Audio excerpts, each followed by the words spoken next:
எல்லாருக்கும் வணக்கங்க. இன்றைக்கி திண்டுக்கல் தலப்பாக்கட்டு பிரியாணி செஞ்சு பார்க்கலாங்க. அதுக்கு மசாலா அளவு சொல்கிறேங்க. ஒரு 4-5 பிரிஞ்சி இலைங்க, 10 ஏலக்காய், 7-8 லவங்கம், 10 முந்திரிங்க, கொஞ்சமாக கல்பாசிங்க, 7-8 பட்டை துண்டுங்க, 3 அன்னாசி பூ மொக்குங்க, 2 டேபிள் ஸ்பூன் வர கொத்தமல்லிங்க,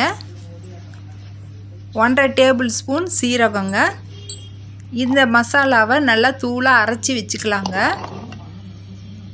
ஒரு மிக்சி ஜாரில் காரம் தேவைக்கு அளவுக்கு நான் 4 பச்சை மிளகாய் சேர்த்துக்கிறேங்க. நீங்கள் காரம் தேவைக்கு அளவுக்கு சேர்த்துக்கலாங்க. கொஞ்சமாக சின்ன வெங்காயம் சேர்த்துக்கலாங்க.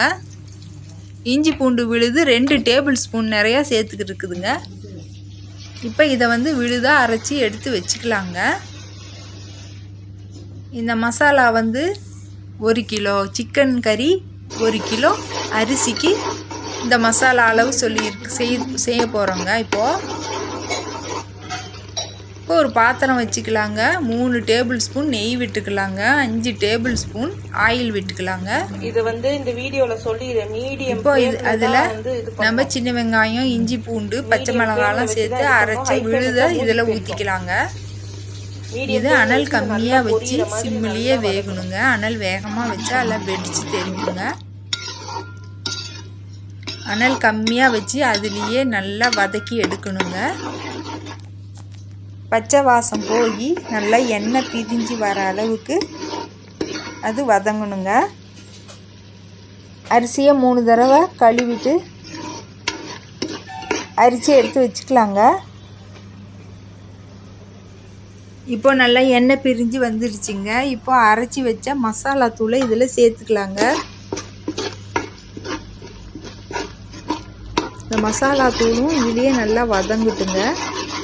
அனல் கம்மியாக வச்சு பச்சை வாசம் போய் எண்ணெய் பிரிஞ்சு வர அளவுக்கு வதங்கட்டுங்க.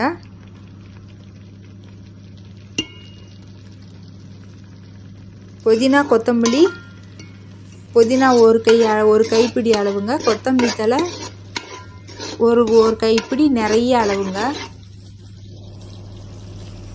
புதினாவை விட கொத்தமல்லி தழை கொஞ்சம் சேர்த்து எடுத்துக்கலாங்க. அதை பறித்து அலசி எடுத்து வச்சுக்கலாங்க அரிஞ்சு.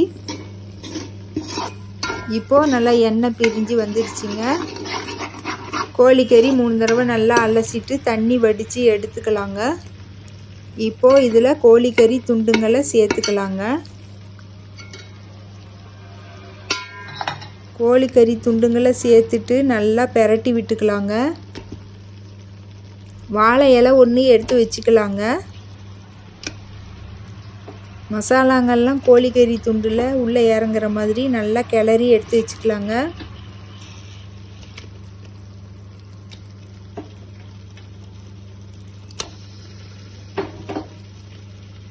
நல்லா பெரட்டி விட்டுட்டு இப்போ கொஞ்சம் தயிர் தேவைப்படுங்க. ஒரு 2 டேபிள் ஸ்பூன் அளவுக்கு தயிர் சேர்த்துக்கலாங்க. இதுலேயே மிளகாத்தூள் சேர்த்துக்கலாங்க. இது 2 டேபிள் ஸ்பூன் மிளகாய் சேர்த்துக்குதுங்க. இப்போது நம்மளுக்கு காரம் எவ்வளோ தேவையோ அவ்வளோ சேர்த்துக்கலாங்க. ஒரு 2 டேபிள் ஸ்பூன் அளவுக்கு தயிர் சேர்த்துக்கலாங்க. இதை நல்லா பெரட்டி விட்டுக்கலாங்க. கறிக்குள்ளே இது நல்லா இறங்குற மாதிரி நல்லா கிளறி விட்டுக்கணுங்க. எலுமிச்சம்பழம் ஒரு 1.5 பழம், பெரிய சைஸ் பழங்க, 1.5 பழம் சாறு புழிஞ்சு எடுத்து வச்சுருக்குதுங்க. இப்போ அந்த சாறு அதில் சேர்த்துக்கலாங்க. புதினா ஒரு கைப்பிடியும், கொத்தமல்லி தழை 1/4 கைப்பிடியும் இப்போ இதில் சேர்த்துக்கலாங்க. இதை நல்லா வதக்கி விட்டுக்கலாங்க. ஒரு 2 நிமிஷம் நல்லா கறியோடு வதங்கட்டுங்க. வதங்கினதுக்கு அப்புறமா இப்போ தண்ணி அளந்து ஊற்றிக்கலாங்க. 1 டம்ளர் அரிசிக்கு 1.5 டம்ளருன்னு தண்ணி அளந்து கணக்கு ஊற்றுதுங்க. அரிசி ரொம்ப பழசாக இருந்தாக்க 1.25 கூட சேர்த்துக்கலாங்க. தண்ணி அளந்து விட்டாச்சுங்க. இது நல்லா கொதிக்கிட்டுங்க.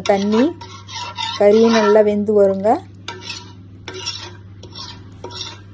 தண்ணி நல்லா கொதிச்சதுக்கப்புறம் அரிசி அளந்து இதில் சேர்த்துக்கலாங்க.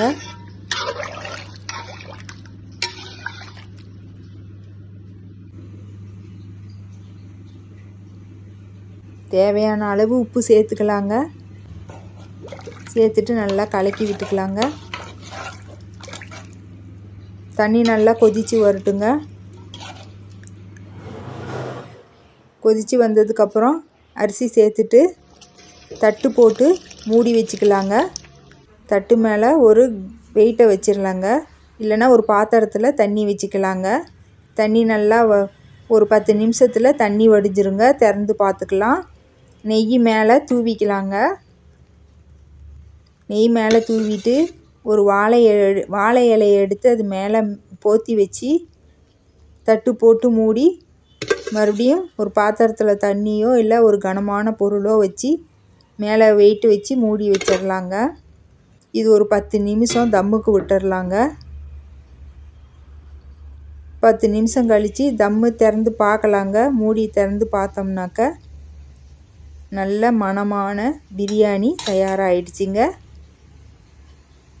நல்லா உதிரியாக ஒன்றோட ஒன்று ஒட்டாமல் நல்லா வாசமான திண்டுக்கல் தலப்பாக்கட்டு பிரியாணி தயாராகிடுச்சிங்க. பாருங்கள், நல்லா பொலன்னு உதிரியாக இருக்குதுங்க. நல்லா வாசமாகவும் ருசியாகவும் இருக்குதுங்க. இந்த மாதிரி செஞ்சு பாருங்கள், நல்லா ருசியாக இருக்குங்க. இன்னொரு வீடியோவில் பார்க்கலாங்க. நன்றிங்க.